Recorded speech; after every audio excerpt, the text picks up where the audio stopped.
Very good morning, dear students. Welcome to the class. Today we are going to begin with English in India, and I hope you have got on Saturday that poems, question answers, and August midnight that you might have all of you have done. Today we are going to begin with chapter 11, that is English in India. Let's begin with the chapter. English reached India through the officers of the East India Company, other traders, and also through missionaries. Though the British had been staying in the Indian subcontinent since 1600 and were gradually gaining political control, it was only in 1835 that English officially became an important language for the local people. So here English reached India. How it has come? Through officers of the East India Company, through other traders, and through missionaries. And the British, they had been staying in Indian subcontinent since 1600, and they have gradually, means slowly, they have gained the political control. It was only in 1835 that in 1835 English officially has become an important language for the local people also. It was in 1813 that the Charter Act passed by the British granted funds to be used for the education of the Indian people, but there was a debate over what type of education should be encouraged, Oriental or Western. So here in 1813 the Charter Act was passed, and it was passed by the British for granting the funds which is used, which is they are going to use it for education of the Indian people. But there was a debate over what type of education to be encouraged. It should be Oriental or to be Western. Oriental means which is related to Eastern Asia. Lord Macaulay's minutes of 1835 resolved the issue by promoting Western literature and sciences that were to be taught in the English language. So here, Lord Macaulay's minutes of 1835. Here, Lord Macaulay he came to India with the English India Company, and here he resolved the issue by promoting the Western literature and sciences that were to taught in English language only. The literature and sciences to be taught in English language. The English Education Act of 1835 set aside funds for schools that were willing to use Western curricula and English as the medium of instruction.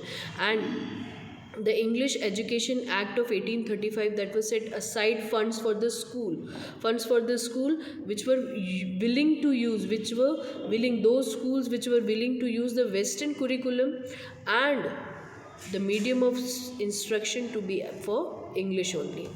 This new trend was given impetus by other official measures by British, such as the Wood's Dispatch of 1854 was given impetus by was speeded up or was paced up. So here English, this trend of learning English, the Western curriculum in English, that has speeded up by the official measures by the British, such as the Wood Dispatch of 1854. This dispatch suggested that education in the mother tongue should continue at the primary level, and this dispatch, it has suggested that education in the mother tongue, it should be continued at the primary level, but English should be the medium of instruction at the higher level. But at the higher level, they were supposed to learn in English. Following the directives of the dispatch, the departments of education were instituted in many colleges. And following the directives of dispatch, directive means the official instruction which is given by dispatch, the Department of Education were instituted, means were established in many colleges. In 1857 universities were set up by the British in Calcutta or Kolkata, Bombay, Mumbai and Madras. And in 1857 the universities were set up by Britishers in Kolkata, Mumbai and Chennai. In the meantime, a portion of the local population, especially the middle class, had already been learning English to secure government jobs. Business was, after all, to be continued in the language of the rulers of the country. And in that meantime, there was portion of local population, especially the middle class, they have already been learning English. Why they were learning English? To secure the government jobs. And business was after all the business was also there, but that business also to be taken up, to be conducted in which language? In the language which the rulers of the country is ruling. Raja Ram Mohan Roy was especially vocal about the adoption of both British education and English, though his goal was social reform. Although Raja Ram Mohan Roy is related with the social reform, but then too he was also especially given his voice for the adoption of both English education and British education. Rather than better job opportunities, he has given his view in that. He raised his voice in that. He helped set up the Hindu College at Calcutta or Kolkata in 1817 and wrote books and journals in English. So here he has helped the Hindu College to set up Hindu College, which is in Kolkata in 1870, and he has also written books and journals in English only. Other Indian writers of prose and verse around this time included Kashi Prasad Ghosh, Mohan Lal, Hassan Ali, Michael Madhusan Dutt, and Henry Vivian Derozio. Here, the Indian writers who were writing prose, the poetry who was writing the verses around that time, like Kashi Prasad Ghosh, Mohan Lal, Hassan Ali, Michael Madhusudan Dutt, and Henry Vivian Derozio was also there of that time. Kashi Prasad Ghosh was one of the first Indians to publish a volume of English poetry. And who was the first one? Kashi Prasad Ghosh. He was the first Indian to publish volume of the poetry. This was around the mid 19th century. He also edited an English weekly. Michael Madhusudan Dutt wrote verse, prose, and drama in English and Bengali with equal ease.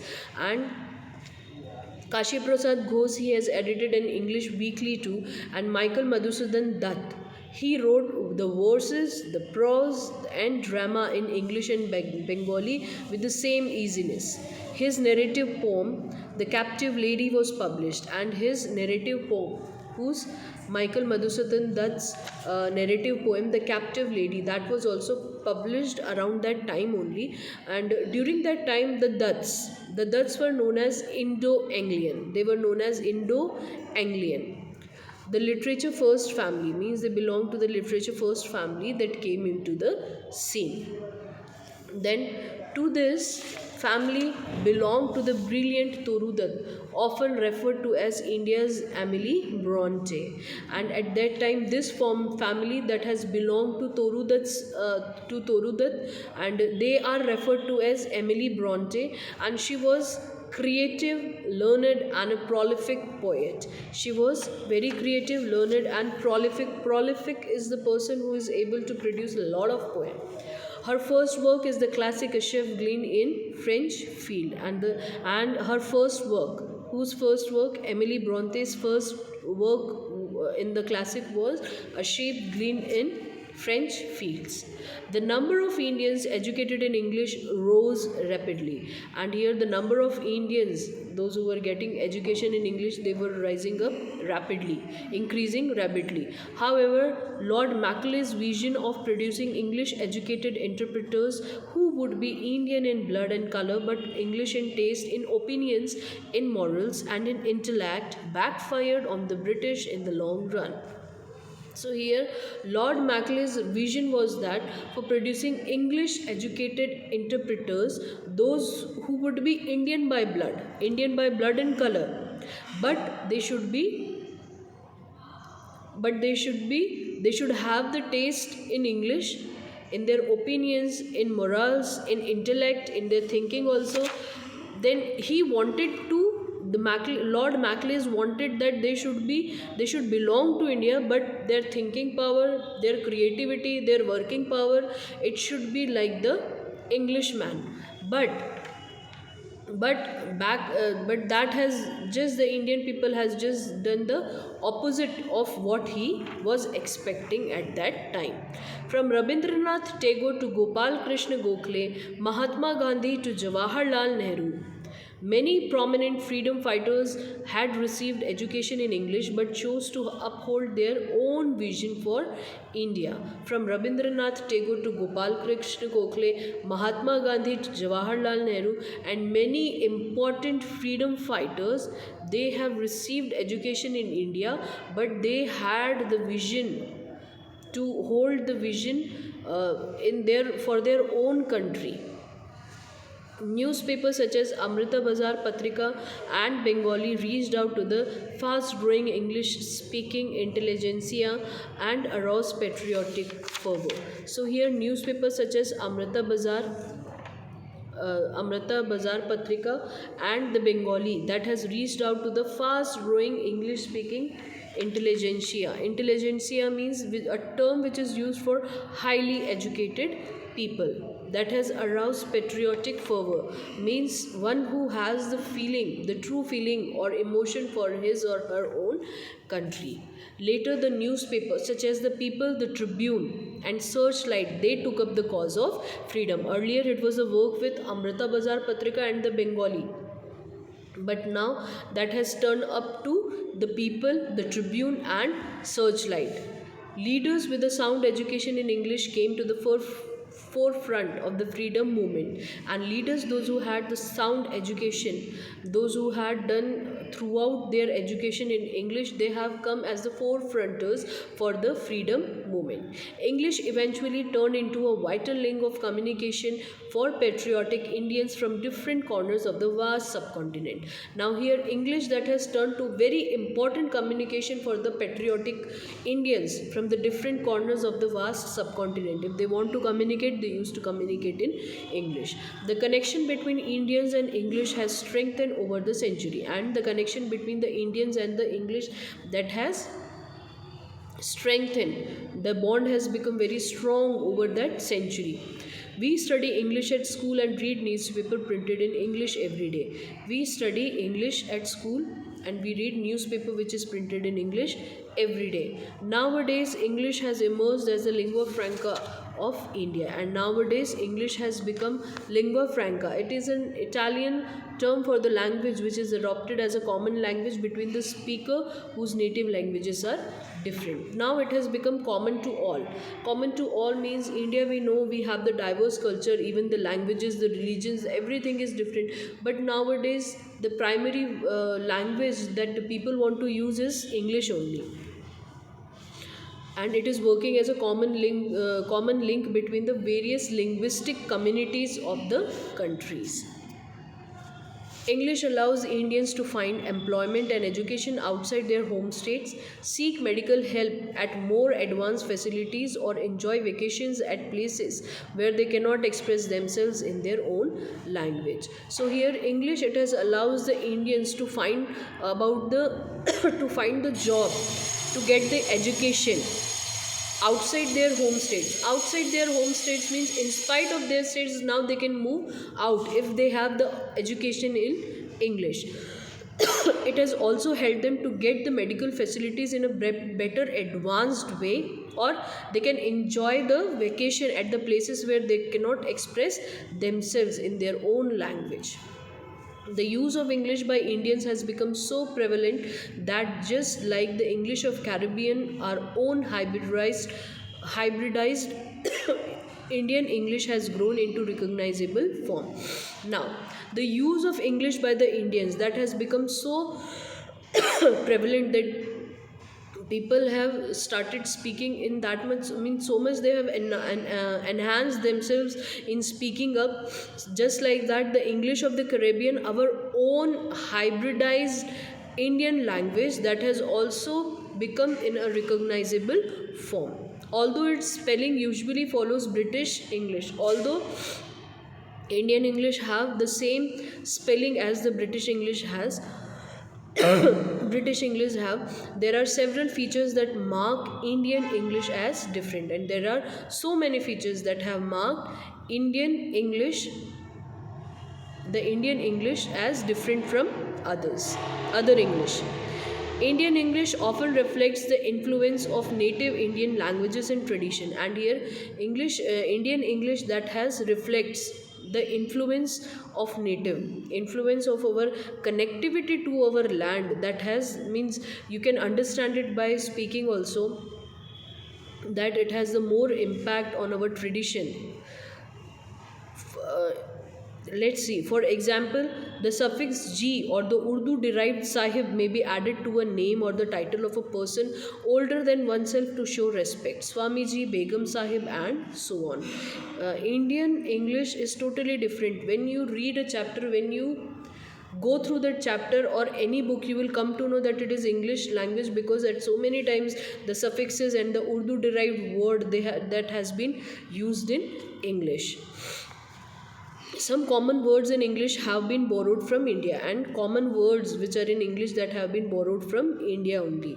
To quote a few examples: guru, cheetah, bungalow, shampoo, khaki, and jungle. These all words also been borrowed from India. Indian English literature is unique in its own right. In its own way, English Indian literature is unique. R.K. Narayan, Malgudi Days, Raja Rao, Kantapura, and Mulk Raj Anand Cooley were its pioneers. And what are the who were the pioneers? That R.K. Narayan, Raja Rao, and Mulk Raj Anand. Then we have Ruskin Bonds. Ruskin Bond has huge contribution to children's fiction and writers such as Salman Rushdie, that is Midnight's Children, Arundhati Roy, The God of Small Things, Kiran Desai, The Inheritance of Loss, and Arvind Adiga, The White Tiger, who have won the prestigious Booker Prize. So here these all are the pioneers, and here from Ruskin Bond till Arvind Adiga, we have seen they are the prestigious Booker Prize winners, those who have won that.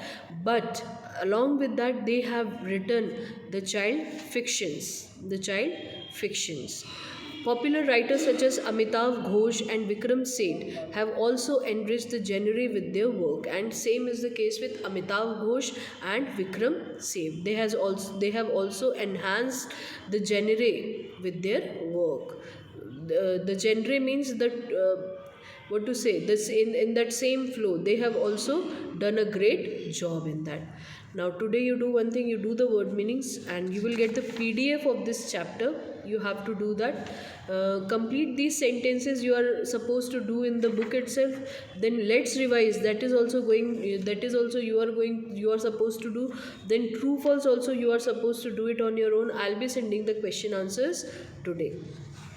I'll send it. You will get it through the website. Okay, that's all for today. Take care all of you. Have a great day ahead.